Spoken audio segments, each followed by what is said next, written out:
सरत्या वर्षाला निरोप देत असताना अनेक गोष्टींची गोळाबेरीज होत असते आणि या सगळ्या संदर्भात बोलण्यासाठी आपल्याबरोबर आपण पाहतो की रुपाली चाकणकर ताई स्वतः आहेत. ताई, अनेक गोष्टी पक्षामध्ये घडलेल्या आहेत आणि याच अनुषंगाने जेव्हा नवीन वर्षाला आपण त्याचं स्वागत करत आहोत, मागच्या वर्षभरामध्ये काय गमवलंय आणि काय कमवलंय, काय उत्तर द्याल तुम्ही याच्यावरती? 2023 हे अनेक राजकीय घडामोडींचं वर्ष गेलं. यामध्ये आम्ही खरं तर संघटना म्हणून काम करत असताना परत एकदा संघटनेत काम करायला मिळालं, हे आम्ही कमवलं.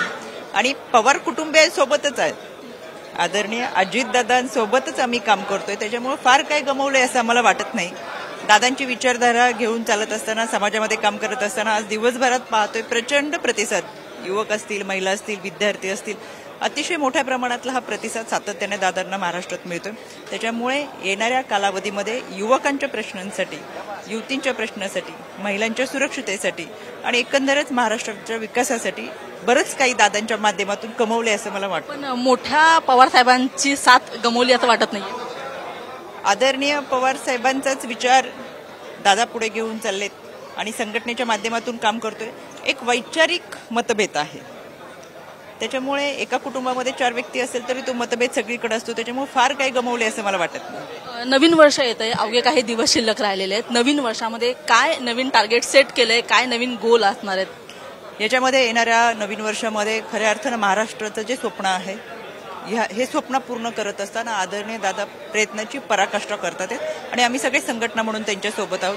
येणाऱ्या कालावधीमध्ये अनेक कमी गोल्स यामध्ये मांडलेले आहेत, ते साध्य करायचे आहेत. वेगवेगळ्या मेळाव्याच्या माध्यमातून असतील, वेगवेगळ्या कार्यक्रमांच्या माध्यमातून असतील, रोजगार मेळाव्यांच्या माध्यमातून युवकांची बेरोजगारी गेली पाहिजे आणि रोजगार मिळाला पाहिजे, हे त्यांचं स्वप्न आहे.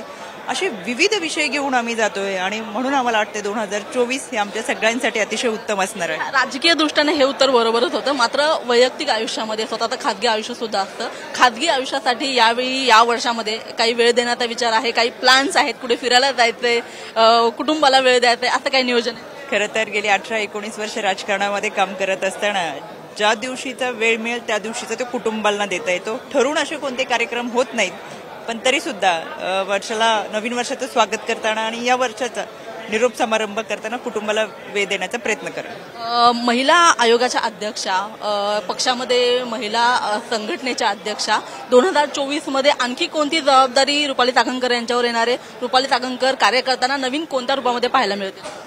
मला असं वाटतं आता माझ्याकडे जी संघटनेची जबाबदारी आणि आयोगाची, ह्या दोन्ही जबाबदाऱ्या फार मोठ्या आहेत. एक संविधानिक पदाची महाराष्ट्राची जबाबदारी सांभाळते आणि 2 वर्षाच्या कार्यकाळामध्ये काम करत असताना अतिशय समाधानी आहे की एक संविधानिक पदावर काम करत असताना महाराष्ट्रातल्या महिला भगिनींना न्याय देण्याची भूमिका या माध्यमातून निभावता आली. दुसरी संघटनेची जबाबदारी, खरं तर माझा जन्म राजकारणातला हा संघटनेतला आहे आणि या निमित्तानं, आदरणीय दादांच्या निमित्तानं मला परत एकदा संघटनेची जबाबदारी मिळाली. संघटनेच्या माध्यमातून महाराष्ट्रातल्या कानाकोपऱ्यात फिरत असताना सर्व समावेशक घटकांना बरोबर घेऊन काम करत असताना हा अनुभव घेता येतो.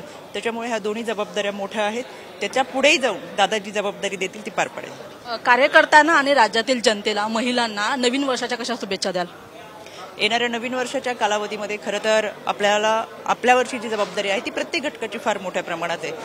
आमच्या डोळ्यासमोर सातत्याने विचार असतो तो कोणत्याही राज्याचा, देशाचा प्रगतीचा आलेख जो मोजला जातो तो त्या भागातल्या महिलांच्या सुरक्षितेवरून मोजला जातो.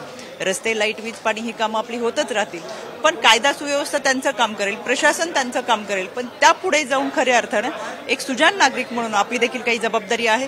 मला वाटतं एक सुजाण नागरिक बनत असताना आपण देखील सगळ्यांनी एकत्र येऊन या समाजामध्ये घडणाऱ्या अंधश्रद्धा असतील, अनिष्ट रूढी परंपरा असतील, या सगळ्यांवरती मात करत खऱ्या अर्थानं महिलांना सुरक्षितता देण्याचा प्रयत्न आपल्या माध्यमातून करावा असं मला मनापासून वाटतं. आपण पाहत आहोत की पवार कुटुंबामध्ये तशा पद्धतीने जरी स्प्लिट झाला असेल, तरी सुद्धा वाद झाले असेल, तरी सुद्धा काही वेगळा आम्ही गमवलंय असं वाटत नसल्याची एक जी भावना आहे ती रुपाली चाकणकर यांनी या ठिकाणी खरं व्यक्त केल्याचं पाहायला मिळत आहे. देश विदेशातील प्रत्येक घडामोडींचे लाईव्ह अपडेट मिळवण्यासाठी आता साम टीव्हीच्या सर्व सोशल मीडिया प्लॅटफॉर्मला लाईक, फॉलो आणि सबस्क्राईब करा. तसंच सर्व नोटिफिकेशनसाठी बेल आयकॉन प्रेस करायला विसरू नका.